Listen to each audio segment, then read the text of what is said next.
¿Qué tal, amigos? Buenas tardes, bienvenidos todos a este Teatro Juan Diego, a este Centro Cultural La Atarazana, donde por quinto año consecutivo vamos a celebrar las quintas Jornadas de Misterio, organizadas tanto por el Ayuntamiento de esta localidad de Bormujos como por la Asociación Hispal Misterios y Leyendas. Ante todo, bienvenidos. Bienvenidos por estar aquí en vuestra casa y por estar en un evento solidario que lo que pretende por espacio de casi 4 horas, que disfrutemos del misterio, que vivamos todas las historias que nos van a contar, todas las historias que vamos a vivir, todos esos sueños hechos realidad y hechos palabras que se hace por y para vosotros. Quintas Jornadas de Misterios que, como ocurre todos los años, se convierte en un pequeño milagro que tiene ya como referencia en el mundo del misterio a esta localidad nuestra, a Bormujos. Mi agradecimiento y el agradecimiento de toda la organización y también de las fuerzas municipales a todos los que estáis aquí y que de alguna forma hacéis posible que cada año esto se haga realidad. A vosotros, gracias. Un aplauso a todos vosotros.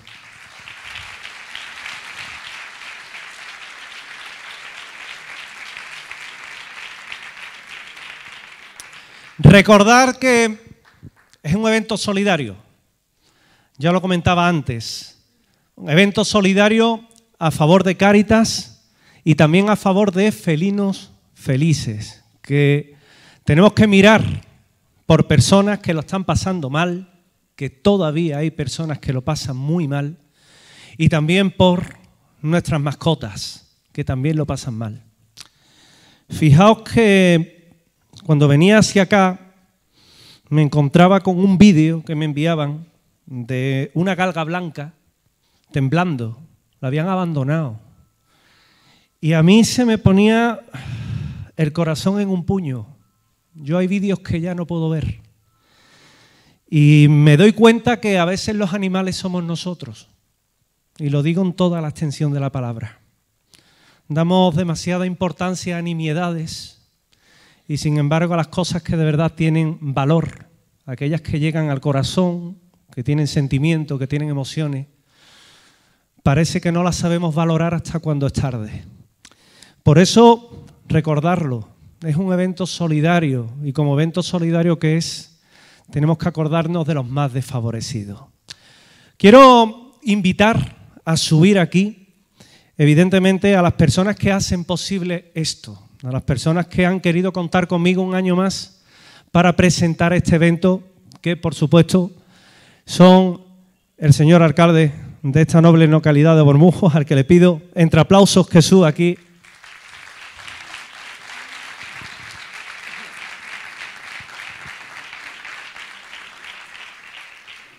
Y también pido que suba en nombre y representación de la Asociación Hispal Misterios y Leyendas, nuestra amiga Maite. Maite, por favor.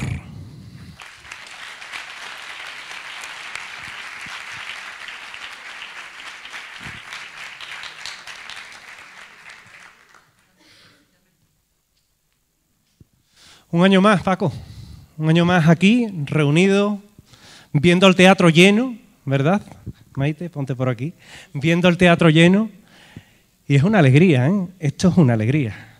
Sí, la verdad es que es una alegría y era un riesgo porque hoy tenemos fútbol, parte del pueblo está en la Ermita del Rocío y los Goya, ¿no? Por cierto, antes me llamó el alcalde de Sevilla, Antonio Muñoz, dándonos las gracias por no haber hecho coincidir en la hora esto con la gala de los Goya. Vamos, viendo que está el teatro lleno, hubieran corrido un cierto riesgo, la verdad. Bueno, bromas aparte, sí, efectivamente, es un compromiso que tenemos con la cultura y sobre todo con esta parte de la cultura quizás menos desconocida o menos valorada. Hoy vais a tener la oportunidad de comprobar con los ponentes que tenemos aquí que es una parte fundamental porque hay investigación detrás y hay mucho trabajo de estudio y, bueno, de alguna manera desmitifica, bueno, esas ciertas estereotipos que pueda haber de todo lo que rodea a los misterios y las leyendas, ¿no? Y, por tanto, mientras que haya una sola persona que tenga interés por la cultura y por el misterio, este ayuntamiento va a seguir apostando por esta jornada, que no os quepa duda. Yo simplemente, y os cedo la palabra, quiero reiterar el agradecimiento a todos los que estáis aquí, por supuesto, por hacer posible que un año más reeditemos esta jornada, pero sobre todo por la generosidad con la que habéis acudido, entregando, bueno, pues alimentos tanto para Cáritas como para Felinos Felices. Ellos, bueno, para ellos es un momento cumbre en su labor, porque aquí en esta jornada la verdad es que recogen muchos alimentos y les facilita a ellos mucho su tarea, ¿no? Y nada, aquí nos tenéis para más jornadas, para más presentaciones de libros y para lo que queráis. Muchas gracias. Gracias, Paco.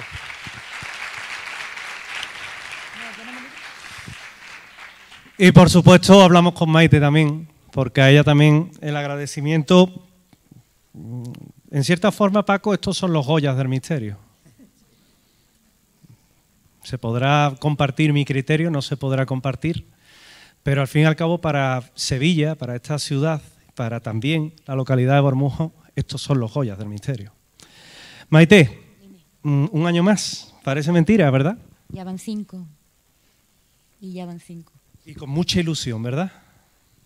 Con ilusión, con miedo, no se sabía esto, cómo podía caer, cómo... O sea, la primera vez que nos entrevistamos con el ayuntamiento, yo iba con el no por delante. Yo decía, cuando yo diga que vamos a hablar de misterio y de leyenda y miedo, y me van a decir que no. Pero no, me sorprendieron, me abrieron las puertas. Bueno, a mí, a la asociación, no, a la idea.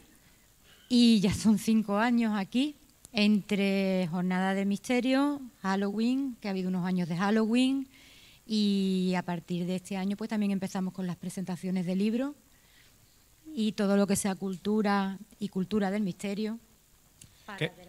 Que es una referencia, al fin y al cabo, es una referencia en la ciudad, que está también con nuestra provincia en general. Tiene carencia en muchas ocasiones de eso, de jornadas de misterio y de hablar de libros, de hablar también de las investigaciones de nuestros amigos. Al fin y al cabo es cultura, porque lo que se esconde detrás de todo esto es historia, es arte, es conocimiento, y el conocimiento siempre se agradece. Aquí se ha hablado de misterio, de leyenda, pero se ha hablado de arqueología, aquí se ha hablado de historia, aquí se habla de muchísimo, vale, enfocado un poco en la parte misteriosa, pero que abarca cualquier tema que sea cultural. Pues nuestro alcalde, Maite, en representación tanto del ayuntamiento como de la asociación ISPAL, fuerte aplauso a todos ellos. Comencemos a disfrutar.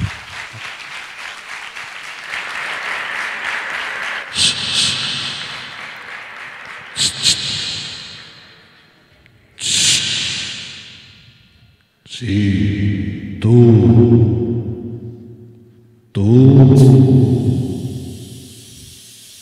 Esto es nuevo. ¿Qué pasa? ¿Te sorprende? Marisol, ¿cómo te ha cambiado la voz? Yo estoy muerta y tengo la voz que me da la gana. Mira que te dije que no fumara. Pues fíjate lo que hace el tabaco, niño. No, vamos a dejarlo. ¿Vienes este año también? Yo he estado aquí siempre, siempre estaré. Bueno, tú vives en casa de Paco, pero bueno, te tiene allí acogida. Acogida no, que le pago el alquiler. Uy, Marisol, estás enseñando media pierna. Tú tienes la culpa. Estás haciendo dieta, ¿no? Me he quedado los huesos. Ya te veo. Bueno, pues vas a estar en primera fila prácticamente. Como siempre. Como siempre. Y además vienes caracterizada para nuestro primer invitado, creo. Te gustará a ti, a mí no se me ve la cara. ¿Quién es nuestro primer invitado? Tu primer invitado esta noche va a ser Antonio Puente Mayor. Pues demos un fuerte aplauso a Antonio Puente Mayor.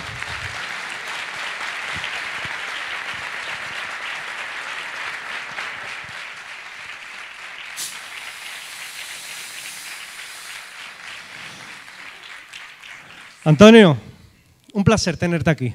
Un placer tenerte en estas quintas jornadas de misterio y leyendas, en este caso Villa de Bormujos. Ya ves que me has buscado hoy a una compañera diferente. Está Penélope Cruz, está Antonio Bandera, a mí me han buscado a Marisol. Esto es así. Oye, Antonio, yo siempre, cuando hablamos de Sevilla, adelántate conmigo porque esto se empieza a parecer a Londres. Yo siempre en Sevilla, cuando te conocí con Nazarenos de Caramelo, magnífica aquella reunión que siempre voy a tener en la retina, a partir de ahí ha habido una evolución muy alta y nos has deleitado con todo tipo de libros. Has hecho rutas de misterios por toda España, descubriendo sitios que he de decirte que yo ni conocía, la verdad. Y al final eres uno de los autores más, yo diría que más enriquecen la cultura en la ciudad. ¿De dónde le viene a Antonio Puentemayor esa afición? Porque tú has hecho teatro, dramaturgo, hace herejía también, pero misterio, la historia, ese cóctel. Bueno, yo creo que tiene que ver, lo primero, buenas tardes a todos y buenas tardes también a ti, José Manuel. Tiene que ver mucho con la familia, ¿no? Mi padre se ha dedicado al mundo del turismo toda su vida y también he tenido, bueno, pues un entorno familiar que le ha gustado mucho leer, investigar todo lo que es el mundo de la historia, el misterio, también los amigos con los que me reúno, gente como tú, que me enseñan muchas cosas. Y, en fin, hace unos años, cuando yo te conocí, no me planteaba para nada que iba a escribir siquiera un libro, ¿no? Y fíjate, estamos ya rondando los 30 libros, ¿no? En apenas unos años. Yo creo que es esa pasión por conocer y sobre todo por divulgar, ¿no? Porque yo pienso que esas cosas que uno aprende, que uno llega a disfrutar, a conocer, a descubrir, si luego no se comparten, pues no es del todo justo, ¿no? Así que yo intento devolver a la gente lo que la gente me aporta a mí, tanto en mis viajes, tanto en los descubrimientos que hago en mis investigaciones, en mis libros, en todo lo que hago. Hoy nos vas a hablar de la peste. Tengo aquí a Marisol, la tengo también por ahí dando vueltas, que espero que no asuste aquí a ninguno de nuestros amigos, pero también se entronca con un pintor, el pintor de la muerte, con Valdés Leal. Y es conocido porque tú y yo hemos estado muchas veces en el Museo de Bellas Artes de Sevilla y hemos hecho incluso programas de allí, hablando precisamente de Valdés Leal. ¿Cómo concebía Valdés Leal precisamente la muerte? Bueno, a él le tocó una época muy difícil, José Manuel, porque de hecho vamos a hablar de la peste al hilo de Valdés Leal, ¿no? Valdés Leal yo creo que no hubiera sido el pintor que fue si no hubiera vivido esos momentos tan duros. Él concebía la muerte de una manera muchísimo más profunda, más metafísica de lo que lo concebimos hoy día.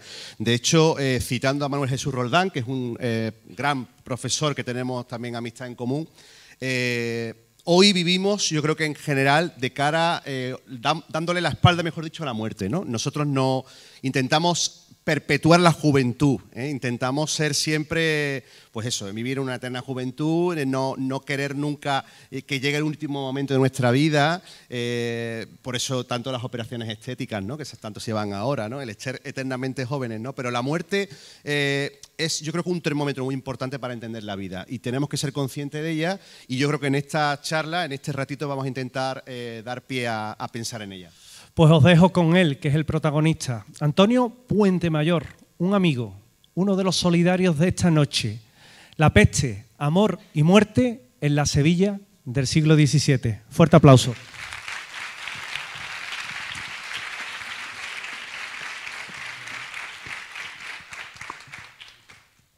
Buenas tardes a todos. Reitero el agradecimiento que ya ha lanzado José Manuel al Ayuntamiento de Bormujos, a la Asociación ISPAL, Misterios y Leyendas y a todo el municipio, a toda la gente que se acerca hasta aquí.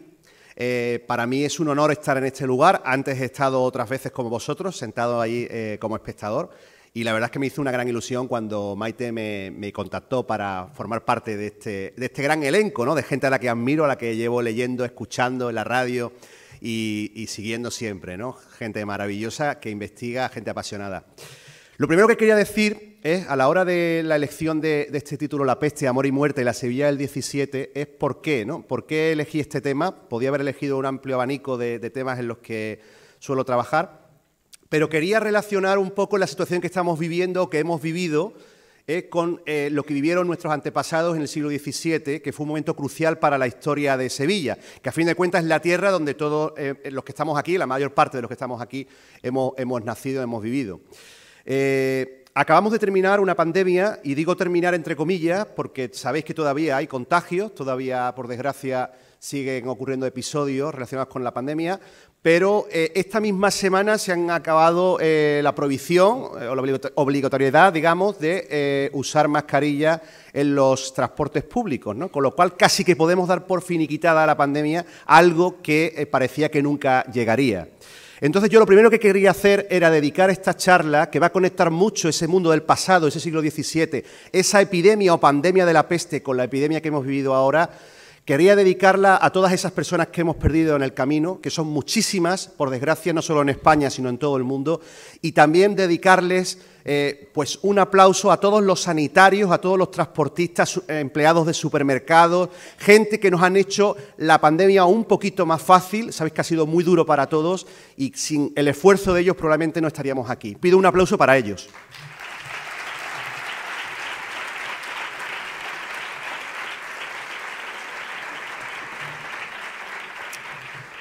Y ahora sí vamos a entrar en esta charla, esta reflexión sobre la peste, Amor y Muerte en la Sevilla del 17, que es como la he titulado, aunque no vamos a hablar solo de Sevilla. Para poder llegar a Sevilla tenemos antes que hacer un recorrido un tanto por la Europa primero de la antigüedad y luego la Europa medieval, ¿no? Medieval, renacentista y barroca. Entonces, bueno, lo primero que quiero comentar, quiero aclarar es ¿qué es exactamente el término peste? Porque a la peste se le ha llamado a muchas enfermedades, ¿no? Se ha usado ese término para definir muchas cosas, muchas dolencias, todo tipo de tragedias, y ahora veremos por qué, ¿no? Aquí tenemos una primera definición de San Isidoro de Sevilla, que es uno de los grandes nacidos aquí en nuestra tierra. Algunos nos dicen que en Cartagena, yo tengo razones para pensar que nació en Sevilla, que además murió muy cerquita de aquí, en San Isidoro del Campo, donde hoy se ubica el fantástico monasterio, que además sé que este fin de semana, bueno, pues va a ser también un lugar importante para algunos de los participantes en esta jornada. Y bueno, pues en Santiponce muere San Isidoro y de aquí nos quedan pues ese legado importantísimo y frases y textos como este que tenemos aquí, ¿no? Ya veis, la peste es el contagio que si uno lo coge rápidamente pasa a muchos, eso está clarísimo, ¿no? Es una enfermedad muy contagiosa. Voy a dejar para el final realmente la explicación científica de qué fue la peste, ¿eh? Quiero que esto sea un hilo narrativo, que sea un poco como la novela que presento también aquí al mismo tiempo, que es El pintor de los muertos, que aunque si bien no menciona directamente a la peste, aparece la peste, no está desarrollado en la época de la peste, pero su protagonista, Valdés Leal, sufrió mucho las consecuencias, tanto él como todo su entorno que contrajo esta enfermedad. Hemos dicho que el inicio de esta charla tenía que ver con el origen y también con el término en sí, el término peste, ¿no? La peste, la pestilencia, ha sido utilizada a lo largo de toda la historia para definir cualquier tipo de enfermedad contagiosa, también para cualquier tipo de calamidad, ¿no? Por ejemplo, tenemos a Cicerón, que hablaba de la pestis imperio para definir la ruina del Estado. Tenemos a Virgilio, que hablaba de la pestis belli para hablar de los males de la guerra. O tenemos también a los cátaros, ¿no? A la hora de definir a los cátaros, esa herejía cátara, aquí tenemos a Óscar que sabe bastante de eso, bueno, pues se le llamaba peste mortífera, peste o pestilencia incluso, ¿no? Así que, bueno, pues tenemos un amplio recorrido a lo largo de la historia en el que se usa el término peste, pero sin definir exactamente qué es lo que es. Hay referencias en los libros sagrados, tenemos castigos divinos asociados también a la peste, tenemos el Apocalipsis de San Juan. En fin, tenemos muchísimas referencias, pero sin llegar a concluir exactamente qué era la peste. Aquí en las imágenes que podéis observar tenemos una primera descripción, gráfica. La primera documental nos la da el historiador griego Tucídides, que es del siglo V a.C., que nos habla de una epidemia que tuvo lugar en Atenas, en Grecia, en la cual, bueno, pues la gente moría prácticamente dentro de los muros y iban cayendo como chinches, ¿no? Hoy día, después de los estudios que se han realizado, se sabe que esa epidemia fue de tifus. Fijaros, ya se llamaba peste, en este caso una enfermedad infecciosa, y en este caso era el tifus. Otra importante, durante el Imperio Romano, fue la peste antonina, una peste que tuvo lugar en el siglo II, pero ojo, tampoco fue la peste, esa peste de la que vamos a hablar en Sevilla, sino que fue una mezcla de dos enfermedades también muy contagiosas y enfermedades mortíferas en la época, que eran el sarampión y la viruela. E incluso en el siglo V, en el año 452, tenemos la retirada nada más y nada menos que del ejército de Atila, de Italia, porque también fue, en este caso, afectada por una peste, en este caso una enfermedad que probablemente no sería la peste bubónica de la que vamos a hablar ahora, pero que fue llamada así. Entonces tenemos que hablar de la primera peste en sí, la peste bubónica, ¿no? Esa enfermedad que va a arrasar realmente en muchísimos países de Europa y que va a incidir muchísimo en la población andaluza y concretamente sevillana. Esa primera peste bubónica es del año 542, según documentos, ¿no? Y provenía del este de África. Algunos historiadores han localizado una población, pudiera ser el kilómetro cero de esta peste, que sería Tanzania, Tanzania. Y desde allí se trasladaría al Alto Egipto, donde, bueno, pues probablemente los cambios climáticos influyeron mucho en su difusión, ¿no? Primero por grandes lluvias, grandes periodos de lluvia, seguida de grandes periodos de sequía. Pudieron ser grandes, realmente, los que le dieron la importancia a la expansión de los vectores, ¿no? Estos vectores son los que propagan la epidemia y además esto va a estar relacionado con un tipo de animal, los roedores concretamente. Aquí, por ejemplo, tenemos los gerbilinos en la zona de Egipto, que es un tipo de roedor que puede transmitir la enfermedad. Luego explicaremos exactamente de qué manera. Esa primera peste, bueno, pues se va a centrar en un lugar muy importante en la antigüedad, que es Constantinopla, esto es después de la división del Imperio Romano, cuando Justiniano precisamente ocupaba el trono. De ahí el nombre de peste justiniana. Es lo que tenemos en la imagen, ¿no? Una representación gráfica, una pintura que pues, un poco nos puede remitir a esa época, ¿no? El historiador y eclesiástico Juan de Éfeso, que era de la iglesia siríaca, señala que la gente fue afectada por una enfermedad que consistía en la aparición de bubones, ojos sanguinolentos, fiebres y pústulas, y que solían morir en 2 o 3 días. Fijaos, ya tenemos una documentación, hemos dicho, en el siglo VI. Luego tenemos una evolución, aquí vemos en este mapa, desde Egipto, la enfermedad va a seguir por la costa. Hay que decir que este tipo de enfermedades tenían su hábitat natural mucho en los puertos de mar, en la costa, porque había más trasiego, ¿no?, de viajeros. Y bueno, se va a extender hasta llegar a la capital, a Bizancio, en el 543. Dicen que en un solo día murieron 10.000 personas, fijaros, es increíble, ¿no? Lo relata Procopio de Cesarea, que es un historiador bizantino del siglo VI. Él nos dice que la enfermedad duró 4 meses en Bizancio y su mayor virulencia duró 3 meses. Al principio todos los hombres asistían al entierro de los muertos de su propia casa. Después los arrojaron en las tumbas de otros para finalmente llegar a un estado de confusión y desorden. La pandemia, como veis, se va extendiendo por los puertos del Mediterráneo, continúa luego por el territorio europeo y llega a alcanzar en el norte a Dinamarca y en el oeste a Irlanda. Así que una epidemia, bueno, realmente terrible, siglo VI. Aunque nosotros, como peste importante, la que va a dar lugar a una amplia literatura, la que se va siempre a utilizar como referente, va a ser la llamada muerte negra, ¿no?, que es esa peste que tiene lugar en el siglo XIV, en el año 1348 en concreto. Dicen que después de esa gran epidemia, el medievo, después de la epidemia justiniana, hemos dicho, de esa plaga del siglo VI, el medievo estuvo libre prácticamente de grandes infecciones, ¿no?, sobre todo de aquellos que surgían en el cercano Oriente.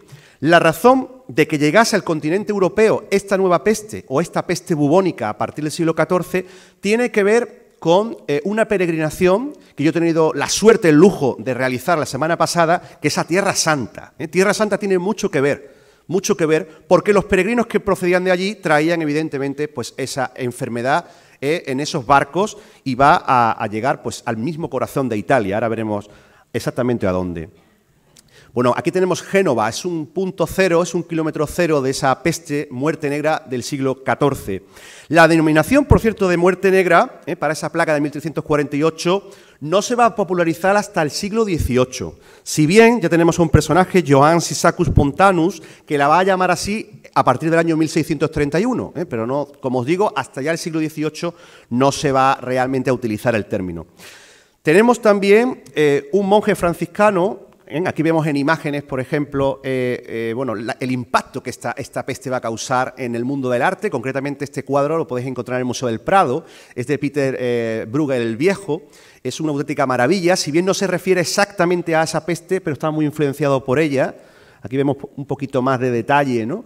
Un cuadro que, por cierto, ha sido recientemente restaurado y que aparece en mucha literatura. Por citaros a alguien que conocéis todos, Javier Sierra, lo cita en El Maestro del Prado, este cuadro, como digo, es una joya. También aparece en Entrevista con el vampiro, de Anne Rice, también un texto referente, ¿no? Y en otros muchos libros citan este cuadro de Bruegel el Viejo, que es una de las joyas del Museo del Prado. Hablamos de Michel de la Piazza como uno de los personajes que van a mencionar, pues, un poco los síntomas, un poco, pues, en qué consistió esta peste. Ya veis, el cuerpo parecía entonces sacudido casi por entero, como dislocado por el dolor. De este dolor, de esta sacudida, de esta corrupción del aliento, nacía en la pierna o en el brazo una pústula de la forma de una lenteja, al principio pequeñita, y esta impregnaba y penetraba tan profundamente en el cuerpo que se veía acometido por violentos esputos de sangre. O sea, ya lo que nos narran ya realmente es terrible, ¿no?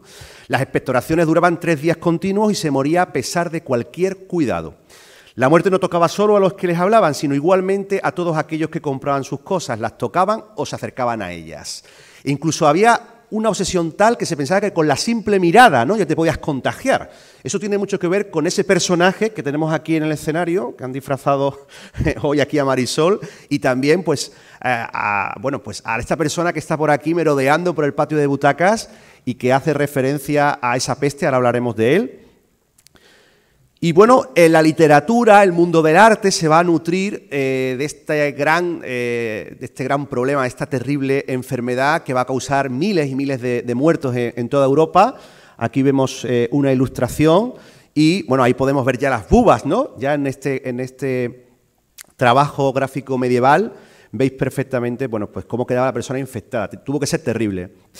Y hay un testimonio que a mí me parece muy, muy interesante, es uno de los grandes testimonios que ha quedado para la posteridad, que es el de Giovanni Boccaccio en el Decamerón, ¿no? Esta obra tan importante para la literatura italiana y universal, ¿no? Y bueno, pues ahí tenéis ese texto que dice que la peste no se manifestó como en Oriente, ¿no? En Europa fue distinto, donde una hemorragia por la nariz era signo evidente de una muerte inevitable. Al principio aparecieron hinchazones en las ingles, bajo las axilas, eso vemos verlos en las películas, por ejemplo, ¿no? Cuando se examina a una persona que tiene la peste, le levantan el brazo, le miran la axila. Y bueno, algunos incluso, fijaros, algunas bubas llegaban a alcanzar el tamaño de una manzana, ¿no? Una auténtica barbaridad, ¿no? De una lenteja a una manzana, otras un huevo.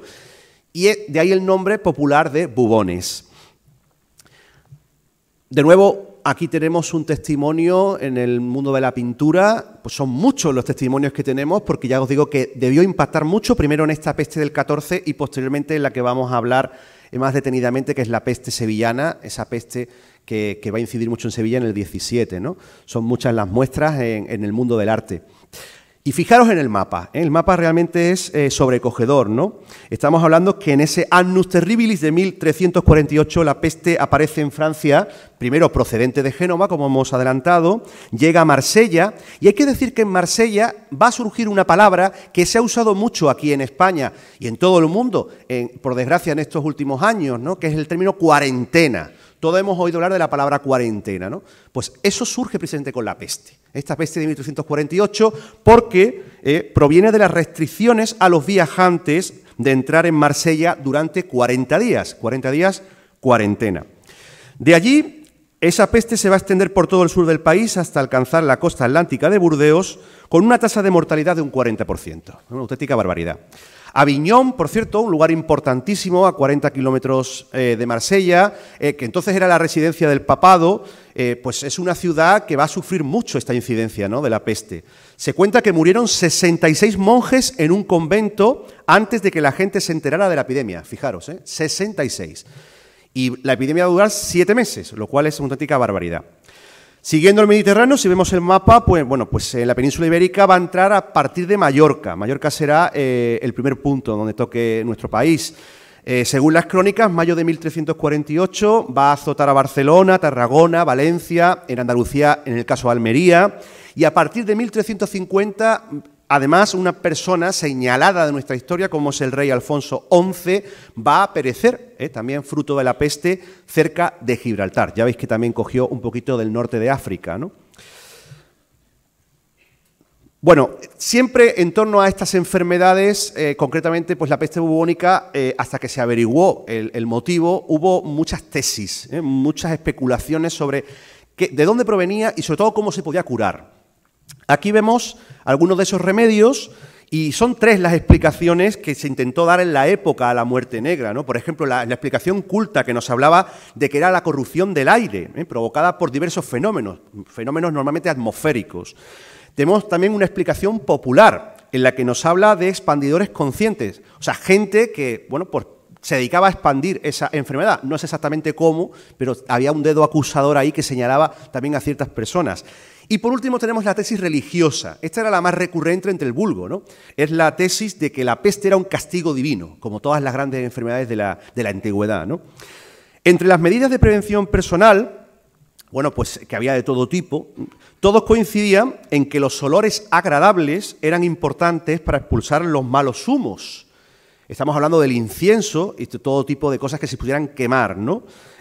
Maderas aromáticas, el fresno, el roble, el pino, el romero, las mixcles, por ejemplo. También era importante la higiene, lavarse las manos y los pies, fundamental, ¿no? Salpicarlos de agua de rosas y vinagre. Evitar el baño, fijaros, lavarse pero con moderación, ¿eh? El baño se tenía la extraña idea de que abría los poros y por los poros del cuerpo te entraba la enfermedad, con la cual también había ahí pues, una dicotomía, ¿no? Entre bañarse mucho o poco.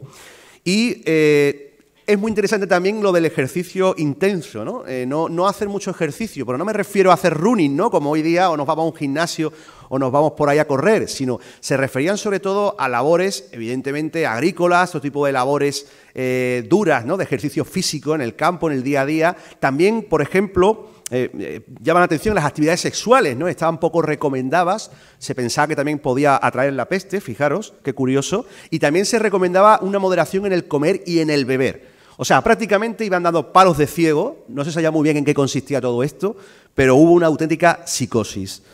En cuanto a los alimentos, también se recomendaban, esto es muy interesante si lo investigáis, incluso unos tipos de alimentos que pensaban que eran beneficiosos, ¿no? para evitar la peste.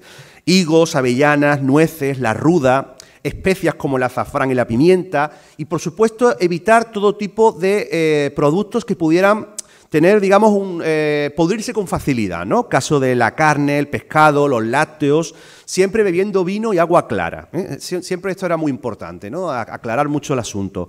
Y esto sí me llama mucho la atención, cuando investigaba el tema, se recomendaba no dormir demasiado y no hacerlo de espaldas. No sé exactamente a qué se referían, pero la verdad es que bastante llamativo. Y aquí tenemos otro testimonio, en este caso de John Lydgate, que es un monje inglés del siglo XIV, que nos habla de unas recomendaciones generales, pero él lo hace en un poema popular. Como veis, es bastante bonito. Dice: el que estará entero, libre de enfermedad y resistirá el golpe de la pestilencia, que se alegre y deje todas las tristezas, que huya del aire maligno, que evite la violencia, que beba buen vino y coma carnes saludables, que camine entre el aire limpio y evite la niebla negra. Entre esas medidas específicas, también evidentemente gozaba de popularidad la sangría. Se pretendía eliminar esa sangre responsable del mal, que fuera también la que diera lugar a la enfermedad, la apertura del bubón. También se aplicaban raíces de azucena, de violetas, y bueno, según los médicos islámicos, incluso algunos ungüentos, ¿no? Hechos de cieno armenio, que era óxido de hierro. Siempre se frotaban las bubas, ¿no? Además se tomaban muchos zumos de fruta, todo tipo de remedios que, como os digo, pues en muchos casos eran realmente dar palos de ciego. E incluso se usaban las drogas, la triaca, la salvia, el mitridato, aunque, bueno, evidentemente de poco servía, y realmente el gran remedio para evitar la peste era lo que señalaba Giovanni Boccaccio en el Decamerón, que era huir, que es lo que va a hacer gran parte de la población andaluza cuando llegue la peste del siglo XVII, y que va a hacer también Juan de Valdés Leal, que es el protagonista de este libro que he publicado el año pasado, y que, bueno, pues recoge un poco todo este cambio, todo este gran impacto que supuso la peste, ¿no?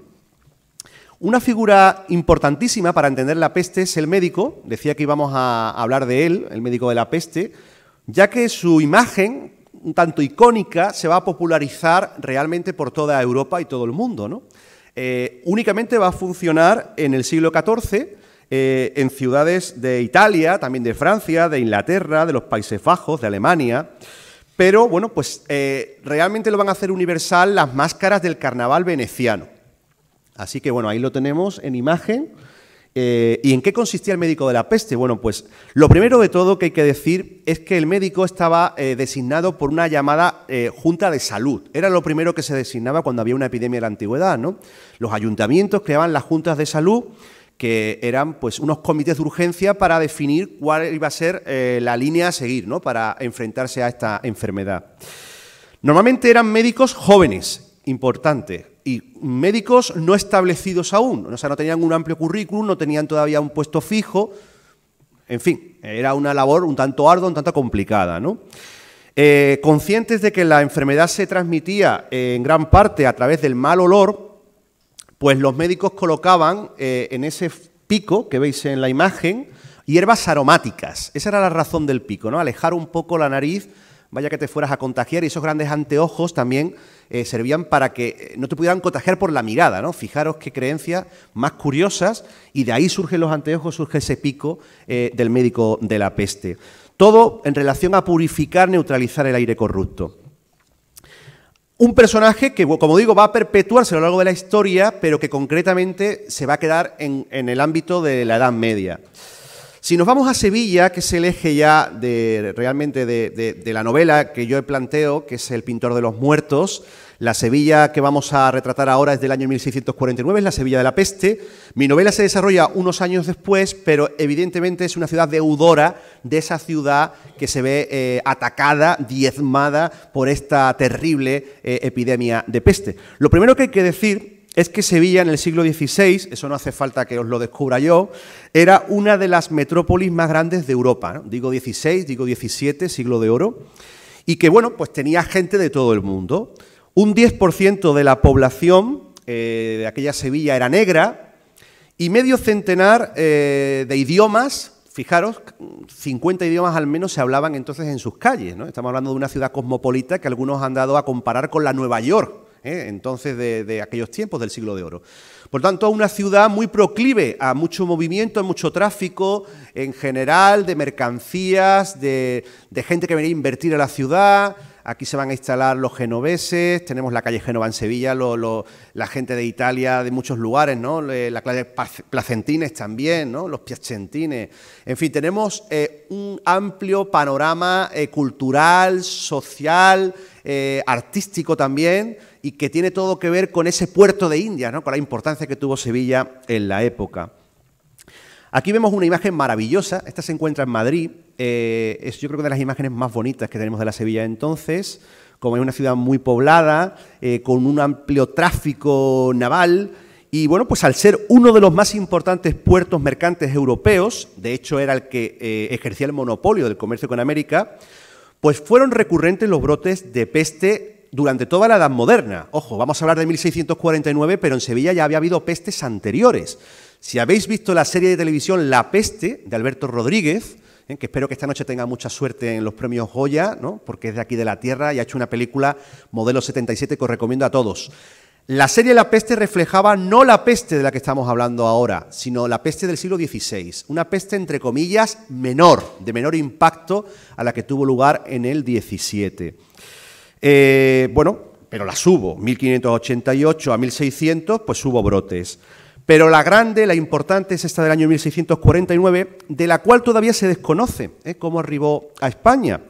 Se piensa que pudo venir de Argel, siempre un poco pues de Oriente, de África, etcétera. Siempre venía de esos lugares, y en el caso de Sevilla pues era un puerto evidentemente proclive, ¿no?, a este tipo de contagios.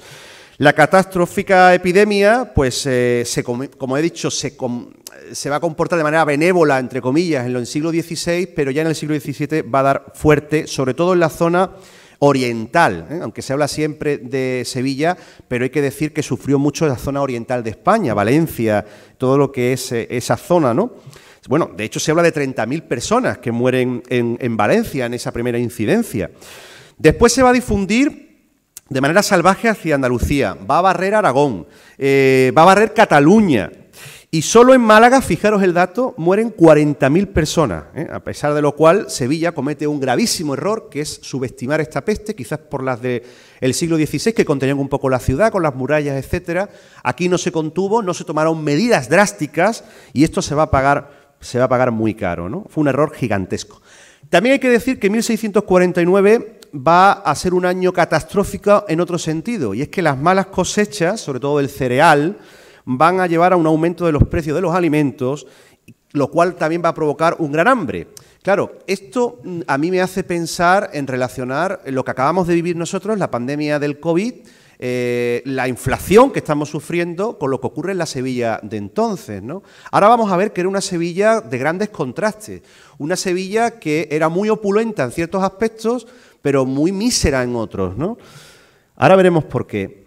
Fijaros, el punto cero de esta epidemia del año 1649 tiene lugar en mi barrio, en Triana. Yo soy del barrio de Triana, lo llevo a gala, pero en este caso, pues bueno, pues desgraciadamente fue el lugar del que parte la gran peste de Sevilla. Tenemos un texto muy interesante que es la copiosa relación de lo sucedido en el tiempo que duró la epidemia en la grande y augustísima ciudad de Sevilla. Fijaros el título, ¿no? Año de 1649, obra de un autor también con un larguísimo nombre, Pedro López de San Román, ladrón de Guevara. Este hombre era jurado de Sevilla y familiar del Tribunal de la Inquisición. Quiere decir que era una persona con una amplia trayectoria, una persona culta, una persona que tenía, pues evidentemente, unas capacidades para poder describir con exactitud lo que conocemos hoy día sobre la peste. La peste de Sevilla está muy documentada, es de las mayores documentaciones que tenemos sobre una epidemia, yo diría que en Europa y en el mundo, ¿no? Epidemias evidentemente antiguas.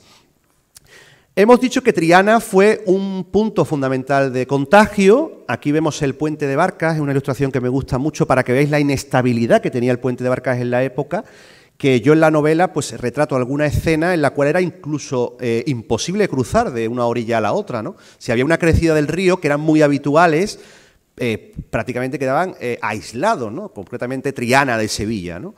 Si bien el barrio era un tanto autosuficiente, más de lo que hoy se pudiera pensar, pero bueno, cuando llegaban estas grandes lluvias y estas riadas, como le decimos aquí, pues la verdad es que era impracticable, ¿no? Aquí lo vemos en la imagen. Punto cero, Triana, y bueno, pues parece ser que fueron unos gitanos de Cádiz, eso dice la tradición, unos gitanos venidos de Cádiz que trajeron unas ropas infectadas. Todos ellos, todos estos personajes murieron, al igual que quienes les cobijaron en Triana, allí llegarían estos gitanos, y bueno, pues allí surge ese kilómetro cero de la epidemia en la primavera del año 1649. Primavera que no es casual, porque las grandes infecciones, las grandes pandemias en Sevilla venían siempre al hilo de la primavera, sobre todo por las lluvias. Ni que decir tiene que, bueno, pues ese año fue un año de muchas lluvias, fue un año de inundaciones, fue un año también de gran escasez, y todo esto pues va a incidir. Y aquí tenemos una crónica muy interesante, y que, bueno, que da lugar en el inicio en primavera, pero se va a centrar fundamentalmente en las primeras semanas de mayo, ¿no? Dicen que ya el 21 de mayo se prohíbe la entrada de cualquier mercancía en Madrid proveniente de Sevilla. O sea, ya se da la voz de alarma en España de que en Sevilla hay una gran epidemia, ¿no? Lo primero que se toma, lo primero que se hace como primera medida de higiene pública es la quema de ropa en las afueras, el aislamiento de los enfermos, el sacrificio de perros y gatos. Fijaros, estamos hoy hablando de los animales, ¿no? Los pobres animales también tienen que pagar el pato, ¿no?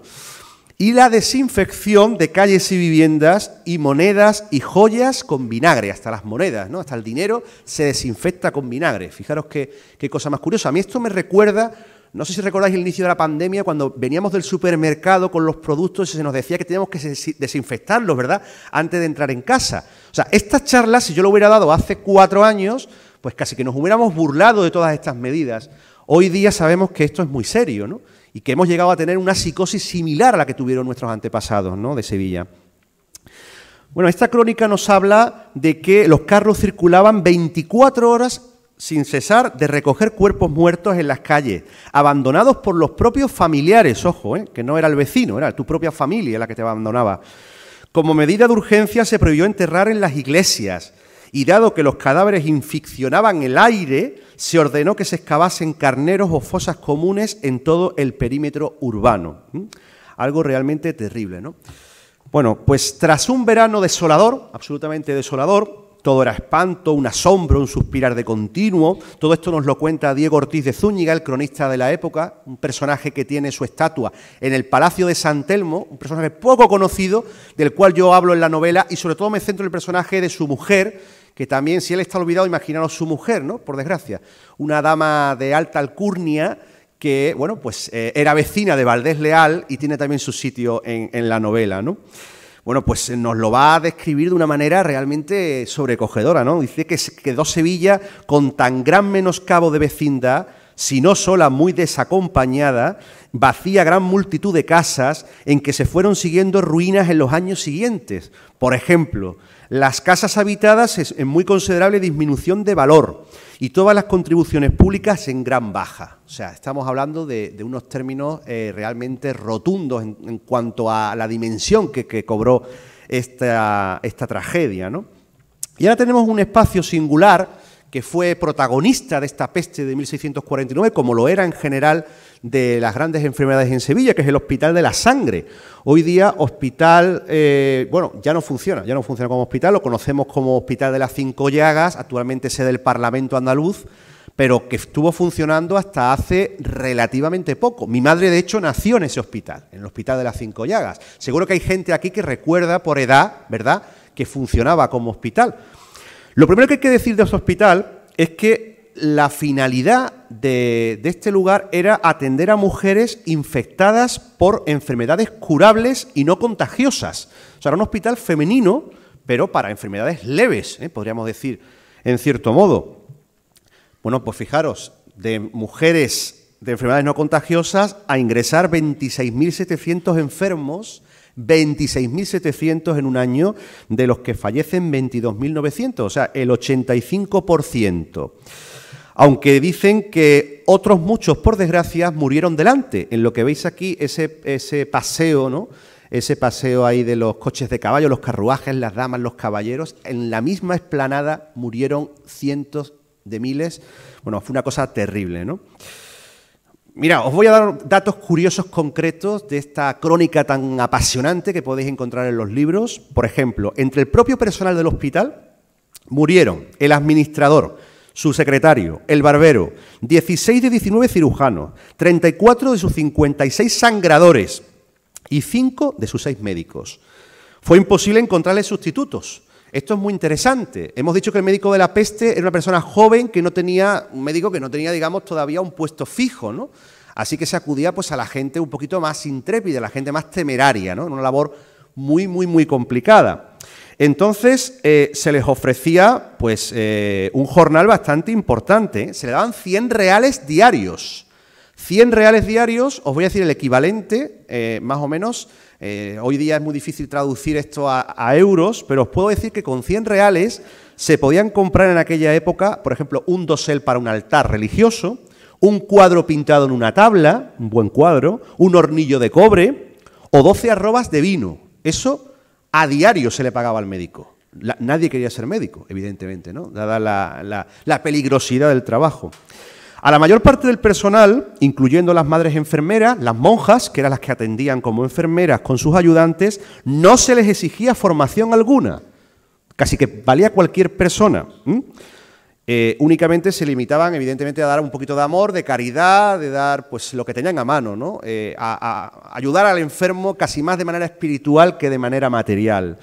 Siendo el único personal graduado los médicos, el cirujano, el boticario y el barbero. Los demás, el que viniera a echar una mano, era bien recibido. Se va a habilitar un espacio frente al monasterio de la Cartuja, otro espacio importante. Allí van a morir 12.000 personas, que se dice pronto.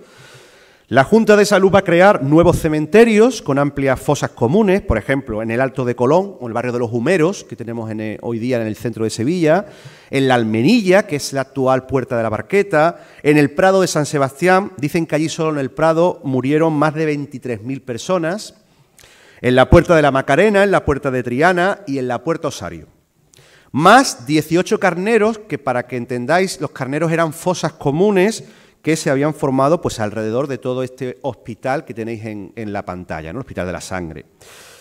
Bueno, estos datos a mí me llaman mucho la atención. Hemos hablado de los 100 reales diarios que cobraban los médicos, con lo que se gastaba Sevilla en la muerte. Al principio, cuando hablaba con José Manuel aquí en el escenario y me preguntaba por qué había elegido este tema, ¿no? Es por esa relatividad que tenemos nosotros cuando hablamos del tema de la muerte, ¿no? Relativizamos todo mucho.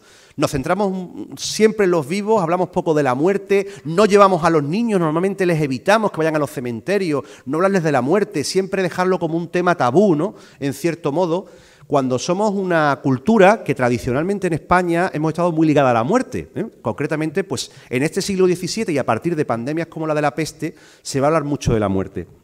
Fijaros si era importante la muerte en el siglo XVII, que tengo aquí unos datos que os van a sorprender. ¿Cuánto se gastaba la gente en un entierro? Esto es uno de los datos más interesantes que he averiguado en esta investigación y que nos van a dar una imagen de la relación con la muerte que se tenía, nada que ver con hoy día, ¿no?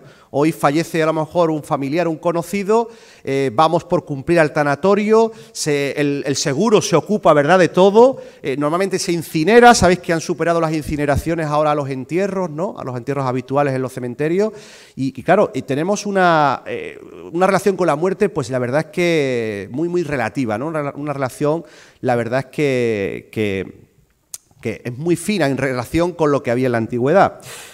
Juana García Rincón. Os voy a hablar de una señora brevemente que era de estrato humilde. Esta era humilde, ¿eh? Y se gastó su familia 40.000 maravedíes en su entierro. Pero es que el entierro incluía derechos de entierro, concretamente, para poderla enterrar había que pagar una tasa, hábito del Carmen, cera, alquiler de paños e incensario, niños de la doctrina que cantaban y 6 misas de cuerpo presente.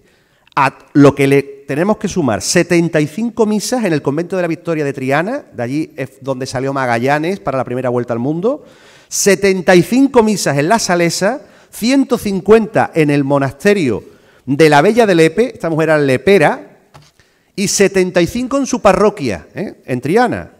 Además, donativos a la Cofradía del Santísimo Sacramento. Fijaros lo que estoy diciendo, una mujer humilde, 40.000 maravedíes. ¿Sabéis qué se podía comprar con 40.000 maravedíes en la época? 2 carros completos. Había gente que vivía de un carro con una mula, pues se podían comprar 2 carros, y esta era una mujer humilde. Si nos vamos a una mujer de clase media, por decirlo de algún modo, Bárbara Hernández, esta mujer, su familia se gastó 80.000 maravedíes, el doble. 4.000 en gastos comunes, el sepulturero, la cera, el muñidor, los niños de la doctrina, el funeral, 76.000 demandas pías, que eran bienes, eran obras, plegarias, misas, en 10 monasterios, en un hospital, una cofradía, un colegio, una cárcel, la casa de los inocentes o dementes, el manicomio, la iglesia de San Andrés y la redención de cautivos, porque había cautivos, ya sabéis, de los moros y también había que rescatarlos. ¿Sabéis lo que se podía comprar con 80.000 maravedíes? Nada menos que un viñedo con un lagar de 40.000 metros cuadrados en Benacasón. Esto está certificado, ¿eh? 4 campos de fútbol, el equivalente a un terreno de 4 campos de fútbol. Eso costaba menos, 75.000 maravedíes, y se gastaron en el entierro 80.000. Una mujer de clase media, pero es que si nos vamos ya al rico de nuestra historia, Juan de la Hoz, se gastaron 345.000 maravedíes en su entierro. Siglo XVII. 1.000 misas, ayudas a monasterios, estipendios para los clérigos, pan para los pobres, dote a una doncella, etcétera, etcétera, etcétera. Con ese dinero se podía comprar en la Sevilla del 17 una casa en la calle Triperas. La calle Triperas es la calle Velázquez, la casa del libro, que seguro que la conocéis toda, la calle Velázquez. Pues allí una casa, 320.000 maravedíes, menos que el entierro del señor Juan de la Hoz. Fijaros la relación con la muerte y la importancia que se le daban a los entierros. Una escena rápida. Sí, me dicen ya que vamos justos de tiempo y vamos a ir concluyendo. Simplemente pues una escena de cómo eran los hospitales de la sangre en aquella época, cómo funcionaban, que bueno, pues tenían sobre todo, como digo, como decía antes, ¿no? Sobre todo tenían más buena intención que otra cosa. Aquí los textos de los que hemos extraído toda esta información, la relación copiosa, también los anales eclesiásticos, todo esto que comento está documentado, es un tema apasionante. Y, por supuesto, los testimonios de Pedro López de San Román en esa copiosa relación que, bueno, merece la pena Ahí tenéis un poquito cómo describe esa salida del Hospital de la Sangre, cómo escucho llorar a una criatura, ¿no? Cómo encuentra a un bebé arrimado a los pechos del cadáver de su madre, ¿no? Como digo, escenas que a mí me recuerdan a esa película, Entrevista con el vampiro, no sé si la habéis visto, que también es La Peste, en este caso en Nueva Orleans, nos puede dar un poco cuenta de cómo pudo ser este desastre. Y la famosa escena, el famoso cuadro que refleja esa peste de Sevilla, es un cuadro muy famoso, que suele aparecer en los libros, y que, bueno, pues ahí podéis ver cómo moría la gente realmente en la misma calle, ¿no? No llegaba ni siquiera a ingresar en el hospital. Más testimonios de Ortiz de Zúñiga, habla de las milicias, se quedaron prácticamente sin militares, los campos sin cultivar, los jornales eran intolerables. Bueno, fue un auténtico desastre. Se habla de una población diezmada a la mitad, prácticamente, de 120.000 habitantes, que esté datada a 60.000, o sea, la mitad de la población de Sevilla. Y nos quedan testimonios también hoy día, incluso pues en nuestras iglesias, en nuestra Semana Santa. Aquí tenéis la cruz de Caño Quebrado, actualmente en la plaza de Montesión, en Sevilla, ¿no? Esa cruz que primero fue de madera, posteriormente de forja, y que hoy día lo tenemos en la Hermandad de la Soledad de San Buenaventura, ¿no? Bueno, pues ahí ese texto, se ha cumplido lo que David cantó en verso fiel diciendo: Dios reinó desde la cruz en todas las naciones, la cruz de Caño Quebrado, un símbolo importante de Sevilla. Y esa evolución en el mapa de cómo fue la epidemia desde 1647 que entra por Valencia hasta esa incidencia en Andalucía, ¿no? Bueno, pues una auténtica tragedia, ¿no? En cuanto a los castigos, los milagros, bueno, castigo divino se pensaba que eran todas estas grandes enfermedades. ¿Cuáles eran los milagros? Bueno, pues los milagros eran aquellos que tenían lugar en el ámbito cotidiano, gente que parecía que estaba pues más proclive a morir, sin embargo se salvaba, y gente robusta, gente sana que moría. Aquí tenemos de nuevo una muestra en el arte, pero sobre todo conviene recordar esas procesiones rogativas que se hicieron en la Sevilla de entonces. Ahora lo vamos a hacer más en Acción de Gracias. Este año en la Semana Santa de Sevilla, como sabéis, tenemos un Santo Entierro grande que, si bien no han querido decir que era por la pandemia, en cierto modo lo era, se habló en su día, se ha hecho coincidir con el 775 aniversario de la conquista de la ciudad por San Fernando, y aquí la Virgen de los Reyes, pues una procesión que fue realmente multitudinaria, ¿no? Diego Ortiz de Zúñiga pues nos habla de ella, ¿no? De los gemidos, de los suspiros, de los sollozos, los clamores que estaban en torno a la patrona de la ciudad, que bueno, pues siempre solía salir en las grandes calamidades, cuando había una sequía, cuando se la necesitaba para algo. Aunque sí hubo una imagen importantísima en la peste de Sevilla, que fue realmente la imagen que cuenta la tradición, obró el milagro, fue el Santo Crucifijo de San Agustín, una imagen poco conocida, que por desgracia, bueno, perdimos la original en la Guerra Civil. Hoy tenemos una copia ya del siglo XX, está en la parroquia de San Roque, y era el gran poder de la época. En aquella época, pues el gran poder todavía era una hermandad que no tenía el auge que tiene hoy día, y esta era la gran imagen milagrosa de Sevilla, ¿no?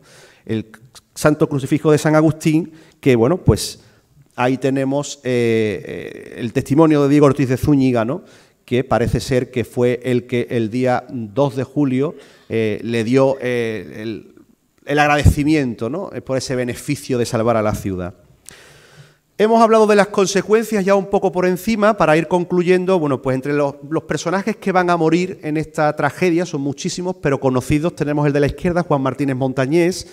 En la Plaza de la Magdalena tenemos una placa que recuerda precisamente ese enterramiento en una fosa común, no sabemos ni dónde se pudo enterrar, se piensa que por la Magdalena, y el que tenemos a su derecha es Francisco de Zurbarán. Los dos van a aparecer en la peste, y también 3 de los hijos del autor de este cuadro, de Bartolomé Esteban Murillo, ¿no?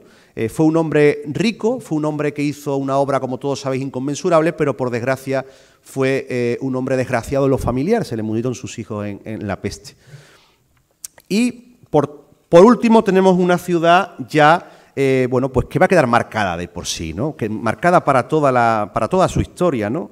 Pierre Chanot, bueno, pues uno de los miembros destacados de la Junta de Salud Pública de entonces, diría que la ciudad tardaría casi un siglo en recuperarse. Preconizó esto y así fue, ¿no? Quedó marcada para siempre. De ahí surgen precisamente estas postrimerías con las que vamos a terminar la charla, que son las que están insertas en mi libro, esas postrimerías de Juan de Valdés Leal, que seguramente todos conocéis, aunque sea por la imagen, haberla visto en un libro, haberla visto en un ordenador. Yo os recomiendo a todos ir a verlas al Hospital de la Caridad, que está ahí precisamente en ese mapa de la ciudad, que va a fundar un personaje importantísimo como es Miguel Mañara.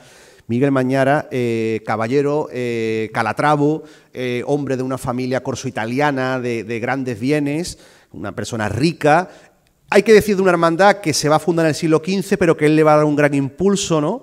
1452 aproximadamente es la fecha de fundación, pero este impulso se lo dará a este hombre de posibles, un hombre muy bien relacionado y que, como sabéis, pues ha dejado pues una amplia literatura en torno a él. Hay mucho mito en torno a Mañara, que se inspiró a don Juan Tenorio, lo cual no es cierto, ¿no? Él era un niño cuando se publicó el Burlador de Sevilla por parte de Tirso de Molina, no pudo jamás un niño inspirar a don Juan Tenorio, que fue realmente la creación del mito del Tenorio, pero no obstante, pues tuvo, parece ser que una juventud un tanto alocada, un tanto alegre y festiva, que va a cambiar con la muerte de su mujer. De nuevo la muerte, de nuevo el amor, ¿no? Y ahí tenéis el Hospital de la Caridad, un sitio muy recomendable, no hace falta que os diga que hay que visitarlo. Ese es el patio y la iglesia de San Jorge, que es, bueno, pues no lo digo yo, lo dicen los historiadores, es la cumbre del arte barroco europeo, ¿no? Una auténtica maravilla creada por Mañara, por toda esa gente que participó en su construcción y que nos ha dado espacios como ese retablo de Bernardo Simón de Pineda, personaje de mi novela, amigo íntimo de Valdés Leal, socio, junto con Pedro Roldán. Eran prácticamente un triunvirato, ¿no?, de grandísimos artistas en Sevilla. Ahí participa Roldán en la escultura, Valdés en la policromía y en esa pintura majestuosa del coro, que es el triunfo de la Santa Cruz, ¿no? Todo un itinerario, un discurso iconográfico.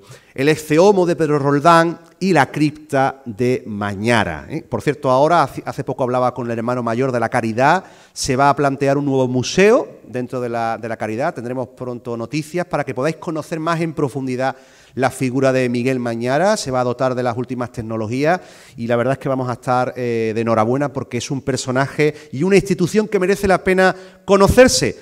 Se ha hablado últimamente mucho de ella por el Risitas, ¿eh? Sabéis que este humorista, Juan Joya el Risita, falleció en ese hospital, lo atendieron y está enterrado allí, ¿no?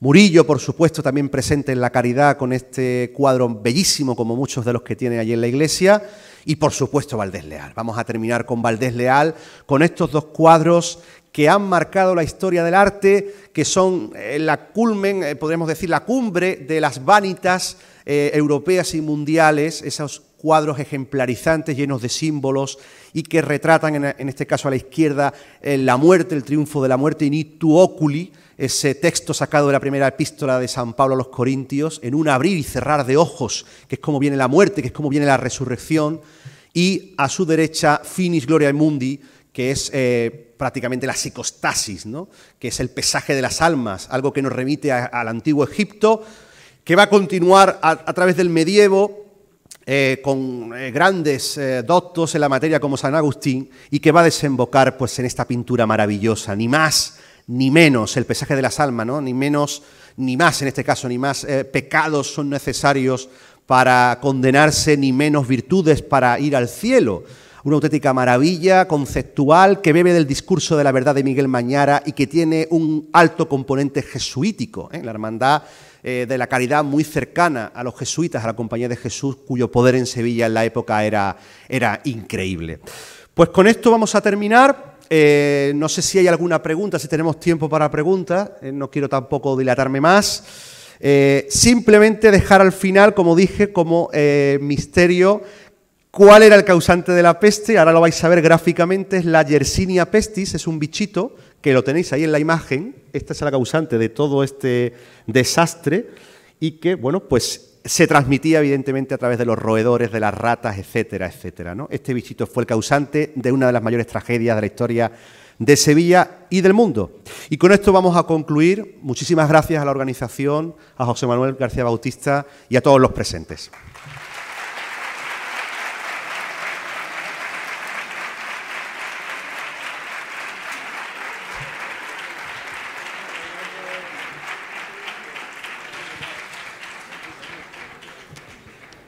Pues ha sido la conferencia de Antonio Puente Mayor, La peste, amor y muerte en la Sevilla del siglo XVII. Y bueno, es la hora de también agradecerte a ti, Antonio, que hayas estado este año abriendo estas quintas jornadas de misterio, y en este caso, y leyendas, Villa de Bormujos, y te va a hacer entrega de un pequeño presente nuestra buena amiga, encargada también de todo el tema cultural y logístico, Paqui.